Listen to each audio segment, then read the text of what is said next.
We buy things we don't need with money we don't have to impress people we don't like.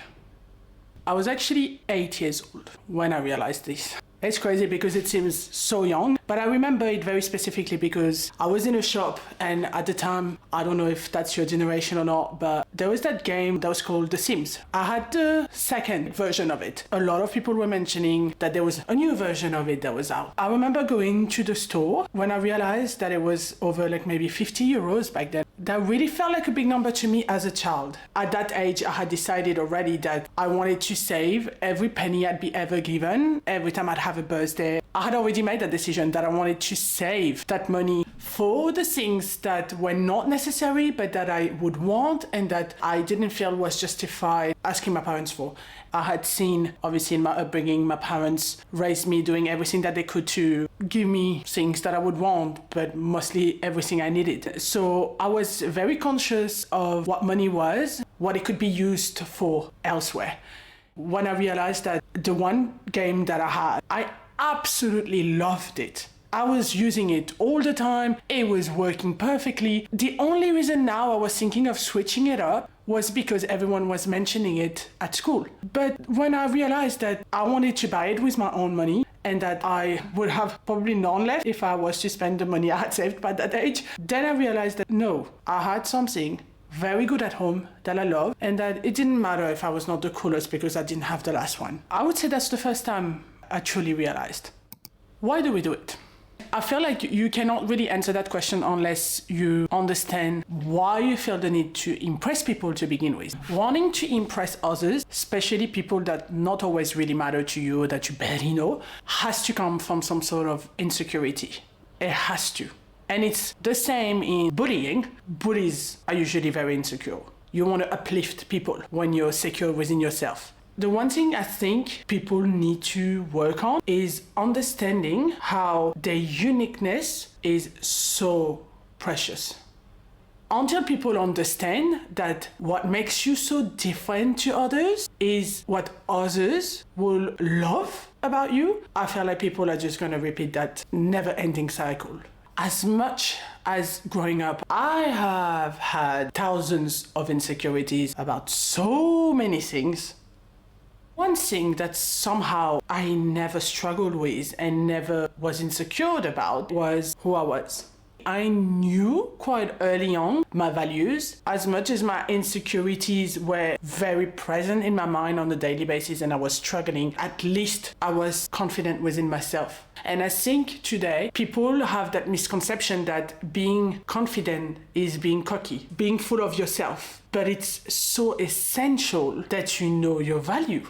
How do you ever expect anyone else to see that in you if you within yourself you can't do it? I've actually always been like that, even with my friends. Like, okay, you want to be insecure about your looks, about your body, about a lot of things. Like, okay, fair enough, I can understand that, and I'm not going to be a hypocrite because I was extremely mean to myself growing up when it comes to things like that. But I was like, please, your mind, your personality, and who you are in your heart, that I cannot allow you to not be confident with. I just can't understand. You need to love who you are inside. And if you don't, it means that you know deep down that you are doing some things that you could do better. And therefore, focus on trying to make this so you can be proud of who you are, as long as it doesn't come with an attitude and as long as it's not trying to show people that you feel that you're better than anyone else, because confidence has nothing to do with anyone else. Confidence is only with you and yourself. Wanting to impress people, it feels like you're creating that persona, you're convincing yourself that this is what you need to do in order to be loved. And I feel like it's sad. I'm coming from a place where I was judged very much for my personality, my laugh, my body, obviously, and my hair. That's another subject. Children being very mean children. I was a child that was very bubbly. I was told many times, oh, I wish, you could stop laughing at times. You could take that smile off your face. I've been told that many times because I just wanted to be a bubbly child. In a lot of the cases, when you laugh so much, it's because you're also keeping a lot in and you're insecure about some things. And I felt like if I was laughing a lot, it would help me overcome the fact that a lot of the times I wanted probably to cry. That's not where I wanted to get to, but it's just to say, be proud of what makes you unique and be proud of your differences, because by pushing them away and hiding them because you want to absolutely fit in. All of our uniqueness, all of our little quirks, everyone wants to hide it. When in reality, I'm sure that we would all have that in common, but we just feel like, oh, it's not being shown, so it's not accepted, so it's not valued and appreciated, and people are going to find us weird. But how can you possibly think that you're not beautiful? Just remember that inevitably all of our backgrounds are just different. So laughing weirdly, having an outspoken personality, or having weird little hobbies, inevitably that makes you. And you don't need to feel that someone else is like you to feel good about being you. I want to ask you, how do you think this cycle makes us feel? Feeling like we need to always, fit in, have the latest thing, be up the trend, feeling like we are a bit like everyone else. Because personally, I find it very exhausting. Like there is absolutely nothing fulfilling about it, absolutely no enjoyment out of it. And a lot of people put themselves in situations that end up having a massive impact on their lives because they wanted to meet that criteria, that trend. And so they go and spend, sometimes it's a little amount of money, but sometimes it is a big amount of money just to be able to say, I have this at home as well. Oh, I know how it feels to have that. I can understand what everyone is talking about. I'm not going to be a hypocrite. I have been feeling like that for a long time. Like after going through puberty where I was different, I grew up extremely quickly, my body changed extremely quickly, you feel judged. And so, yes, there were times where I was like, I just wish I could just be like everyone else. Okay, I'm gonna just buy, those shoes that are trendy, buy that top or that coat or whatever it is, so I can feel, okay, I'm a little bit more fitting in and I'm fading in. Like you don't see me too much as that big difference. So yes, the way you will dress up, as an example here, will have an impact on how people may look at you and treat you. But at the end of the day, I just want to make sure that whatever you're doing, your core, your heart, your values align with it. And you really, really need to make sure that these things that you're spending your money on, that you're sometimes struggling to save, that you don't feel like it's my only way to fit in. And so I'm going to go all in on that because everyone else is liking it. But now the question is, where do you feel the most you? For you to even be able to answer that question, you need to ask yourself this. Do I feel more happy with it? And do I feel less happy without it? If you are able to answer those two questions, you'll get the answers. I am sure I cannot be the only one that has felt regretful spending money on things that I just never wanted to spend money on to begin with. We've all done it. As I grew up, I also grew that personality and that confidence that tells me, okay, you want to judge me for it, it doesn't matter. I have been judged, even by friends, actually no longer friends, to be honest. I would say the number one is alcohol. I'm someone who loves going out, loves dancing, loves, being out and about, not a problem. But alcohol is something where I can enjoy and appreciate a drink, but that is not where I want the money that I've worked hard to get to be spent on. At the end of the day, it just comes down to this. The money that you're spending is yours.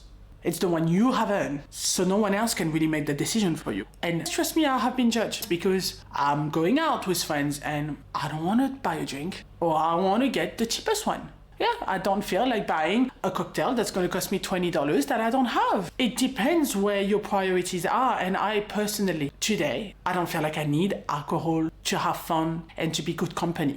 And it's not because of any conviction, it's just if I choose to drink, I will drink it on my terms when I want it. As simple as that. And it's not for anyone else to pay for my drink. Because if I say no, I'm not a hypocrite, I don't want you to spend your money on it. If I don't need it, I don't need it. It doesn't matter where the money comes from. I also feel the same about food. I love good food. But I feel personally that going grocery shopping and buying food and making great home food, I love cooking. So for me, eating outside, I don't get a pure enjoyment out of it. And especially when I see that my bank account would go down so fast after just a couple of meals out. So I tend to want to focus my money on ingredients that I love that are going to cost me so much less preparing them myself. And I want to keep food outside for meals that I would not be able to achieve myself. And so I've been judged many times because I don't necessarily want to go out all the time and eat outside. I'd rather make my sandwich and come out and meet you, no problem. In those moments, we also need to meet halfway with people, be able to compromise, and it's not always about them wanting to decide and control how you're spending your money. So I have learned that. It's also them wanting to enjoy a moment with you, and that's how they want to enjoy it. So you compromise. We go places where everyone is happy about the price. Don't just assume that because something is what you love and this is how you're happy to spend your money, that it's comfortable for everyone else, because I promise you, there is more than one person out there that feels the pressure to do things because they feel like if they don't keep up and if they don't show up, they're missing out. I find it sad. You shouldn't miss out because you can't keep up. Whether it's with family, with friends, with partners, anyone, you shouldn't have to excuse yourself from the moment you're the one making that money. And then in return, make sure that you also never make anyone feel like they're spending their money stupidly, because at the end of the day, they choose to do what makes them feel happy. The only times where I felt like we should be there and be able to say out loud, I don't think you should continue, is if the way they're spending their money is putting their life in jeopardy. If it's ruining their lifestyle, and if they're putting themselves in like debts and situations where you're gonna have to pick up the pieces, then that I can understand. But other than that, don't judge. I don't need luxury brand, but that's me. I'm happy with things that maybe other people don't care about. I love spending my money on experiences, and I'd rather fly over the Great Barrier Reef. But other people, they prefer to have that beautiful bag, and I've learned to not judge them for wanting to spend so much on that bag. If that's something that makes them happy and they can afford it, that's great. One of my best friends that I love so much, like she loves going out. She loves drinking, alcohol because she appreciates alcohol. We're completely different, but we've learned to accept, our differences. We meet halfway all the time. We've never had any issue, never had any fight, and all the friends that I've lost along the way are all the ones that I felt never wanted to meet halfway. It was always their way or nothing.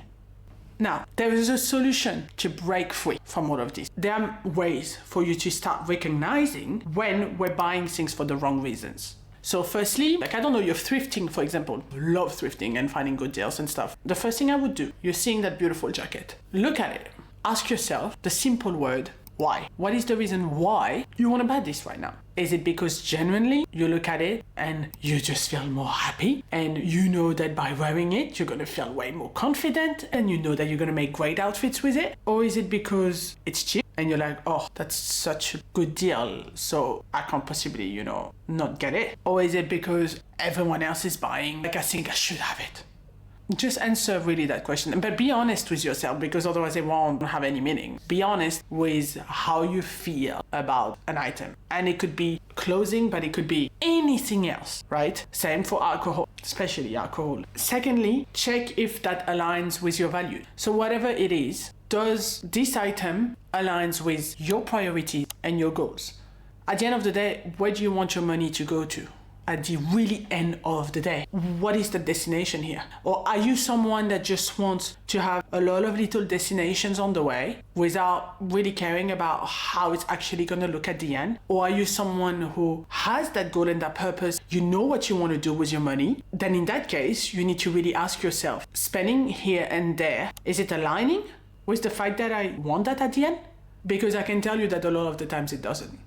When you have a goal that is so meaningful to you, when your goal is a purpose, something that you know will truly make you happy, you don't hesitate. If you hesitate, it means that that goal is not actually that good.